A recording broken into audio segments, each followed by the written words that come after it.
And our first panelist is Dr. Floyd Beachum. He is the Bennett Professor of Urban School Leadership and Director of Educational Leadership of the Education Leadership Program at Lehigh University. Can you say good morning, Dr. Beachum, so we can see you? Glad to be here. Great. And if anyone's still using gallery view, at this point in time, you may want to consider speaker view so you can kind of hone in on our speakers and panelists a little bit better. Thank you, Dr. Beachum. Dr. Heather Evans is the co-founder of Valley Against Sex Trafficking, or VAST. They're our co-host this morning, and is the director of Evans Counseling Services. She will be sharing her expertise about trauma-informed care and human trafficking. Dr. Evans, can you say good morning? Hello, everyone. It's great to be with you today. Thank you. Welcome. Our third panelist is Dr. Vivian Robledo-Shorey of the, she is the Director of Student Services and Minority Affairs at the Bethlehem Area School District. She has done a wonderful job promoting this workshop among her BASD colleagues, and it's a pleasure to have her with us today. Can you say good morning? Good morning, everybody. I wouldn't want to be anywhere else. And thank you all for being here. Wonderful. Last but not least, our moderator is Dr. Jennifer Swann. She's a professor of biological sciences at Lehigh and a co-founder and moderator of Lehigh's recent Community Conversations on Race. She's recently served as the interim director of the Africana Studies program and has chaired many of Lehigh's committees in diversity and inclusion, including the Faculty and Staff of Color Network, the Council for Equity and Community, and the Student Diversity Task Force. Good morning, Dr. Swann. Hi, everybody. You've already met me. Yes, and thank you for the setup for our breakout rooms, because the guidance that you gave based on your Lehigh conversations was certainly a help for us. So at this point, I will let Dr. Swann lead the way in starting our conversation. If anyone has specific questions for any of the three panelists, I will be keeping an eye on the chat feature. We may not be able to get to all questions, but we will be scanning for a few additional questions to put forth to our panelists. Yes, I just want to echo that if your questions don't get answered during this, we can stay for half an hour. I'm used to that. People love to have this conversation continue, and I'm happy to do it. So I want to start with Dr. Beachum. Dr. Beachum, can you speak to the internal and external factors that are described in the movie, the ones that impact these poor women in these schools? All right. Good morning, and thank you for that question. Yes, I can speak briefly. I might add, I'll speak briefly to these issues because I know time is of the essence here. Again, thank you for everybody on the line. I see a bunch of colleagues out here. I see a bunch of my former students, some of my current students. It's great to have so many people interested in this particular topic. If you think back to the movie for just a moment, there were certain internal and external factors affecting these young ladies. And you heard one of them in particular talk about some of the internal issues that she was dealing with, issues around colorism. She talked about skin complexion and the idea that the kind of negative infraction, the negative attitudes towards especially young ladies with a darker skin complexion, this idea of colorism, body shape and body type played an in here too. You heard the young lady talk about the anger that she had, and she talked about the lashing out. And part of it was in reaction to other people who talked about her as being fat, as being, you know, all these things. These are some of the internal issues that some of our students, our children are dealing with. In addition, and I think Heather can probably speak to the idea of trauma, internalized trauma, racial trauma that we're also dealing with. And then let's also throw in under internal notion of attitudes, demeanor, speech pattern, and personality, right? So for these young ladies, they talked a certain way, they walked a certain way, right? They interacted a certain way. And if that clashes with the expectations in a school, now, Dr. Carlos McCray and I, back in 2011, we called this cultural collision. When the culture of students and where they come from collides with our expectations and the things we expect at the school, that collision, right, causes problems. And there's sometimes a misinterpretation of that. I'll speak briefly to the external issues. which we all should know about: racism, sexism, stereotypes, myths, all played a part in that. Now, in the center of the internal and the external is our students, are our students. They're right in the middle. They're dealing with the internal things and they're reacting to the external things. So this puts them in a precarious sort of position, if that makes sense. I'll also throw in another term that years ago, our kids are also dealing with message bombardment, right? So message bombardment is the idea that I'm receiving a bunch of different messages from a bunch of different sources, such as families and family friends tell us things, good things. Sometimes they tell us bad things. We get messages from television. We get messages from social media, messages from the music we listen to. I just named about 4 different sources of messaging. Now, when those 4 sources confirm the same message on how to behave, how to interact, how to deal with folks, when you keep hearing the same message from the sources, you begin to believe that that is reality, that this is how I should act, that this is how, I should behave. This is what I should do. Right. So sometimes it's up to us as educators, as teachers, as school leaders to sometimes have to step in and say, well, there's another way. There's a different path. We don't have to do that. We don't have to lash out. And speak finally to this idea of the mask. In our case, where here, mask, the young lady was wearing a mask, toughness, kinds of things. But think about what a mask does. We've all worn masks before on Halloween, right? The mask hides who we really are. And for the educators out there, what Dr.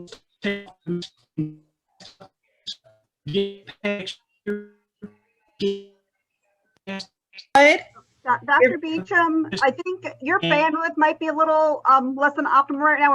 We're losing a few of your words, but and also, Floyd, and I hate to do this, I have noticed that the more you move and the more your hands are in the video, the more the video cuts out. I am sorry, because I also like to do this, but it really does affect. So if you can keep your hands, and I hate to do this, and try and stay still while you're talking.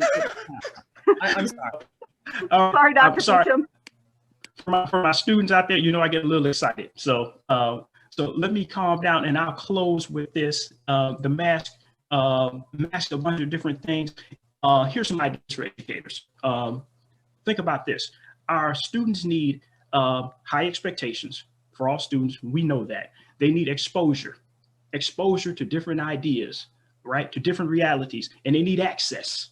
They need access to these kinds of things. The access piece is very important because all of us as educators, we have an important role. We can either be emancipators or we can also be oppressors. And it's my hope that we will be emancipators as opposed to oppressors. Thank you. Thank you, Dr. Beachum. That was very nice. So I have a question for our other panelist, for Dr. Evans. How do the things in what you saw, how do that relate to the people you're working with? And can you speak a little bit about the trauma these people are experiencing?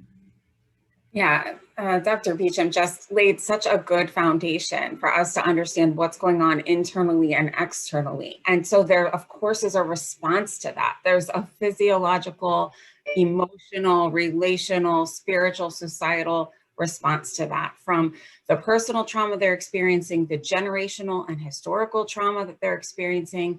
And then just as we heard, I love one of the people in the documentary talked about, do we ever stop to think about what it took for them to get there that day and the adverse childhood experiences that they may be enduring at home and what they're bringing into the classroom? So there's so many different factors going on. And if we look at trauma, even just from a physiological perspective, when our bodies are going through trauma, when we have a real or perceived threat, so it's a real threat in the moment, or perhaps it's a perceived threat from something that's happened historically, our brains go into the fight, flight, or freeze mechanism. It's what we need in order to survive.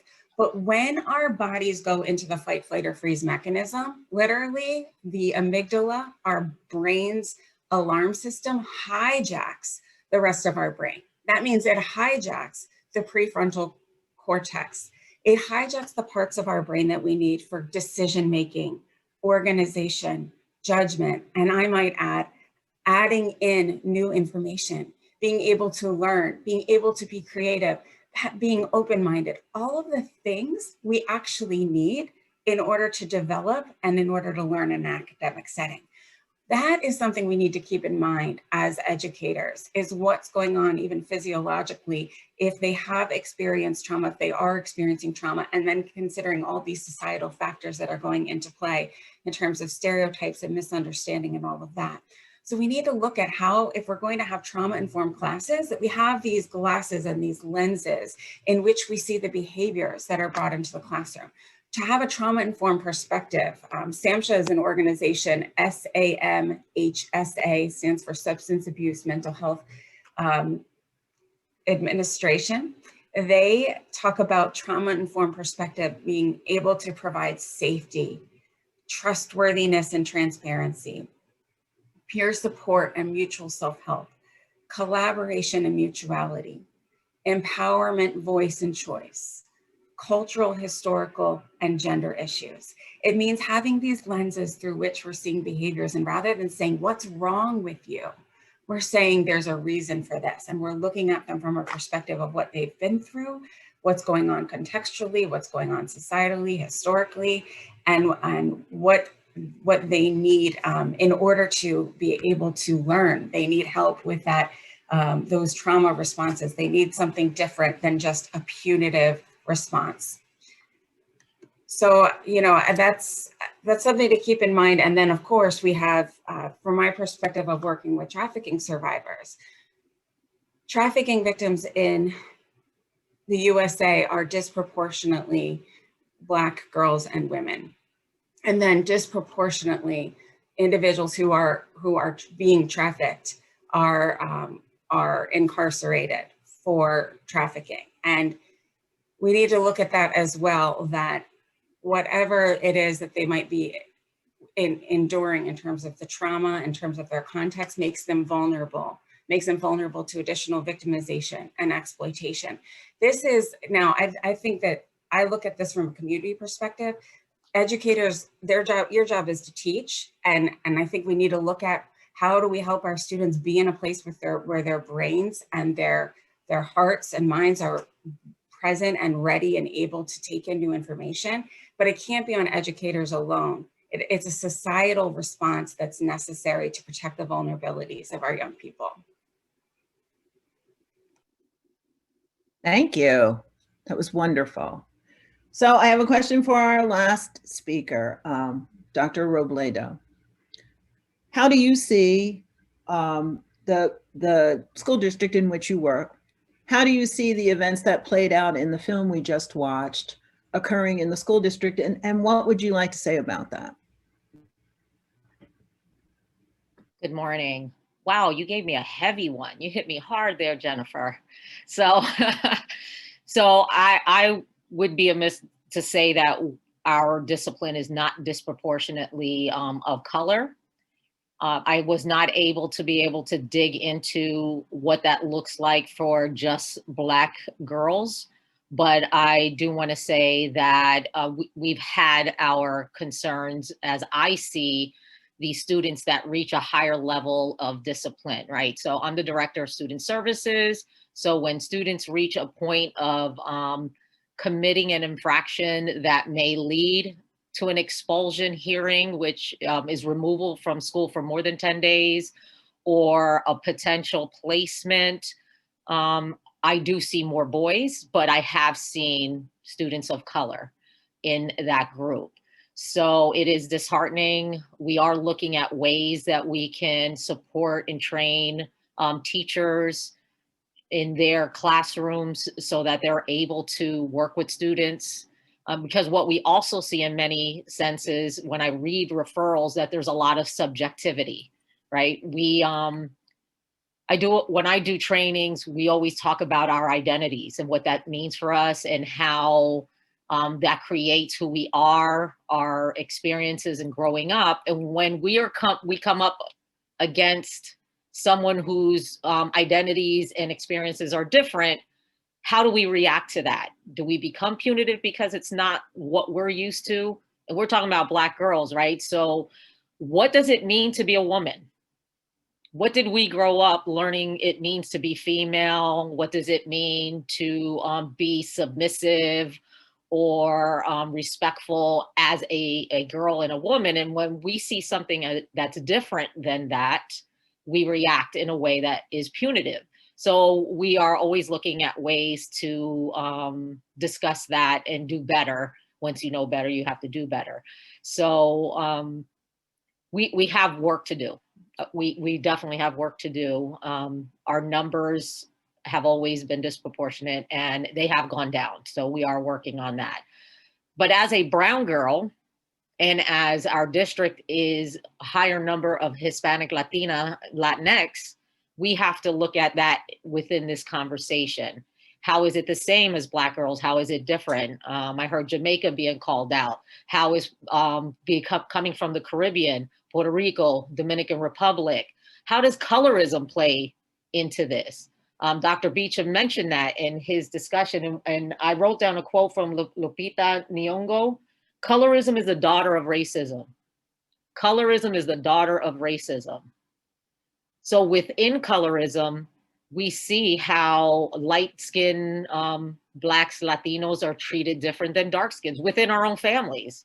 That happens. So there's a lot to unpackage and disrupt within the Latino population that we're working with as well in our schools, and we have to keep sight of that.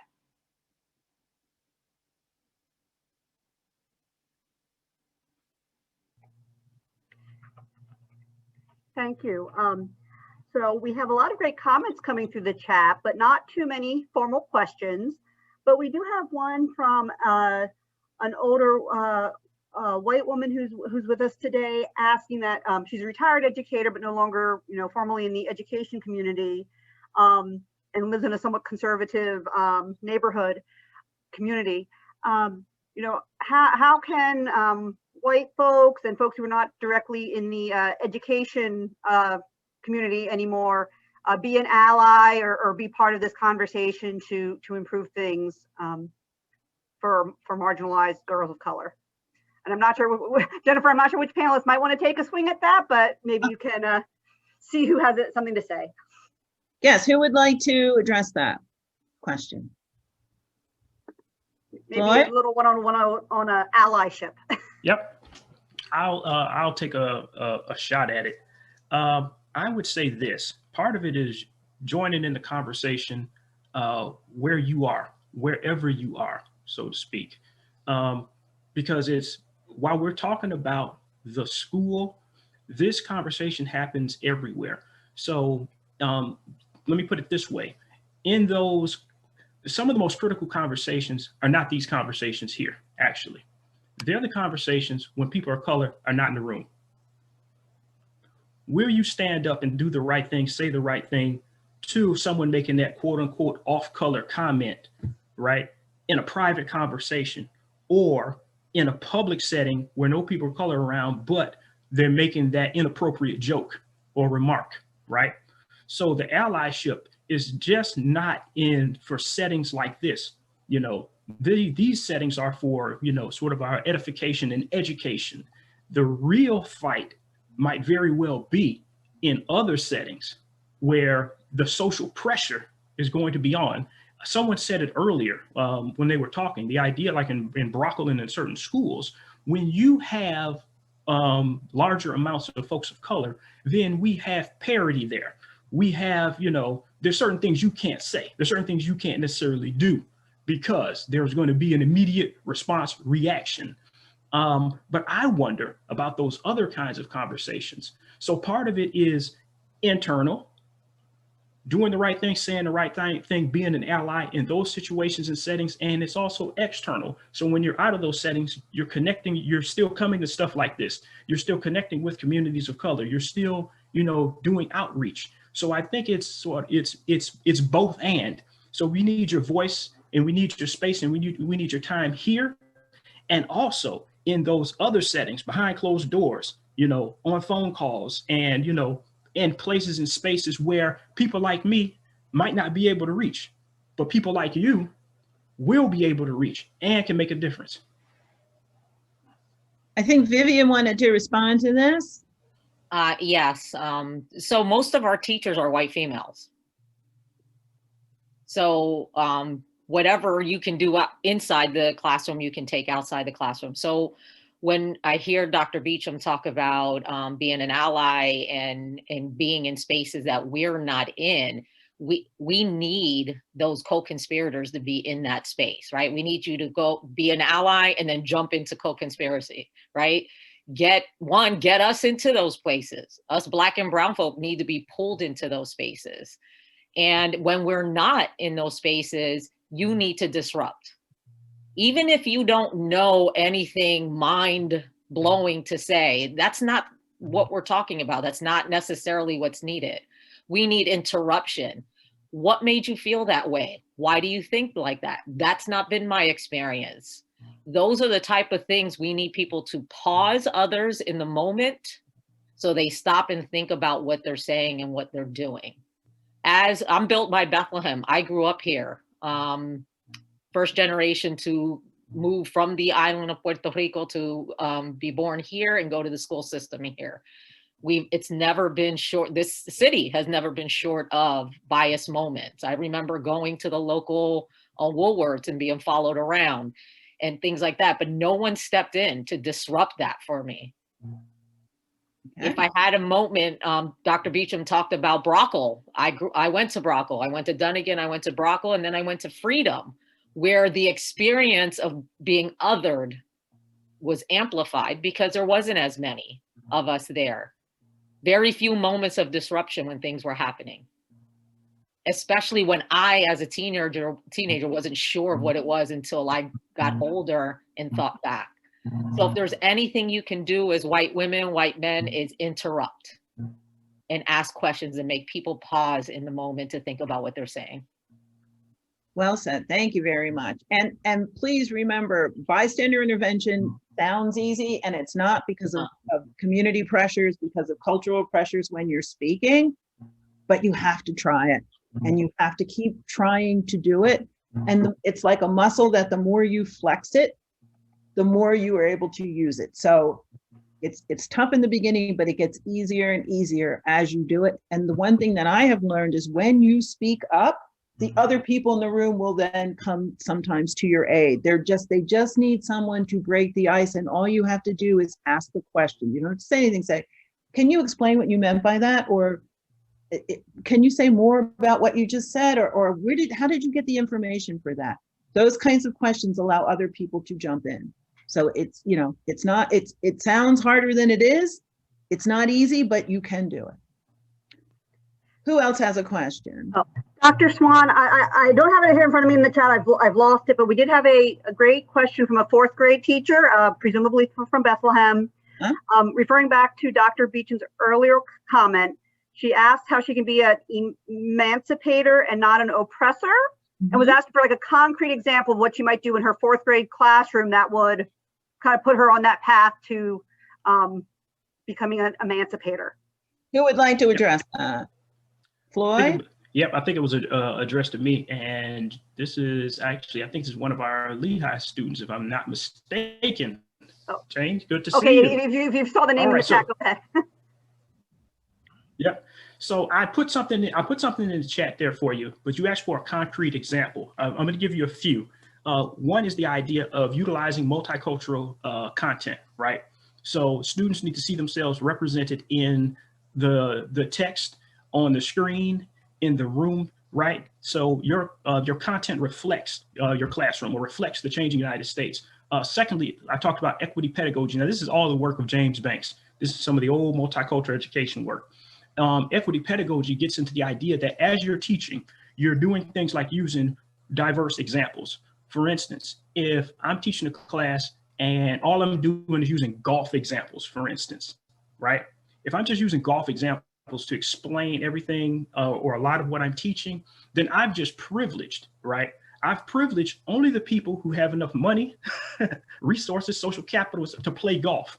So now if I understand golf, I understand the example. But on the other side of that coin, I've pretty much just shut out anybody who has not been on the greens, has not played golf.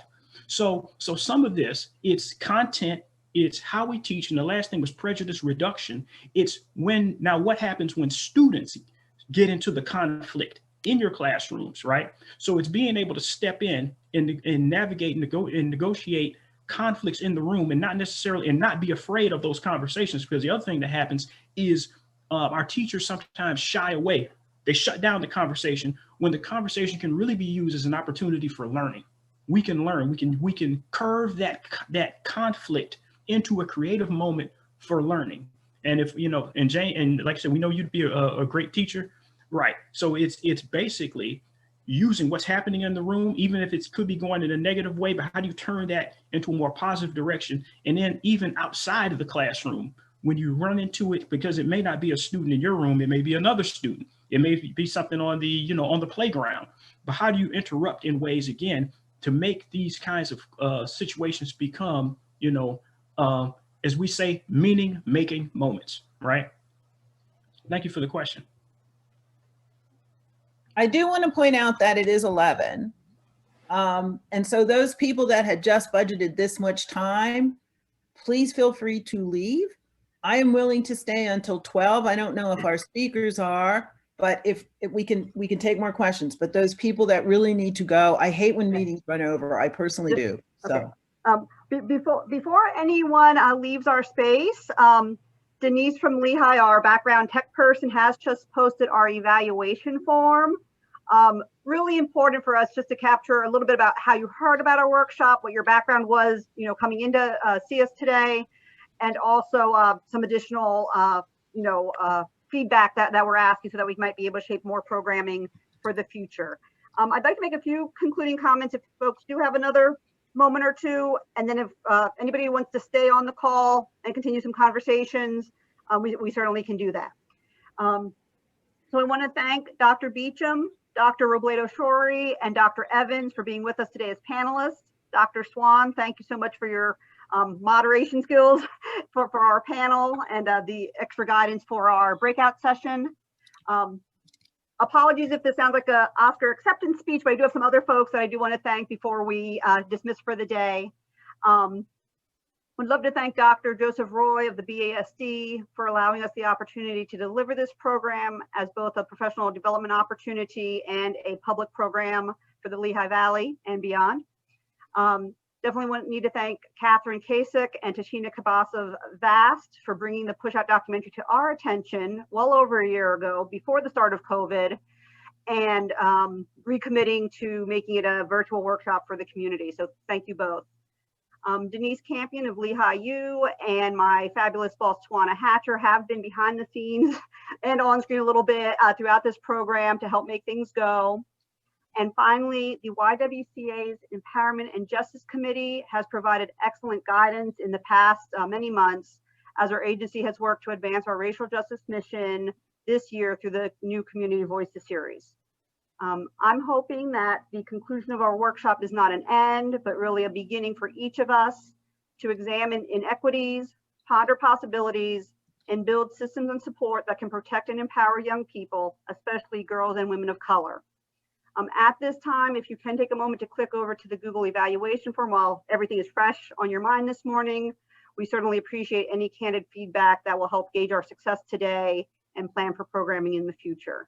I will drop my email in the chat box momentarily so that if anybody needs to reach out to the YWCA, you can do that. If anybody else, if any panelists or Dr. Swann would like to make that connection, feel free to include your contact information as well. At this point, I'll formally, end our time together, and we will keep it open though for anybody who wants to exchange information or network farther.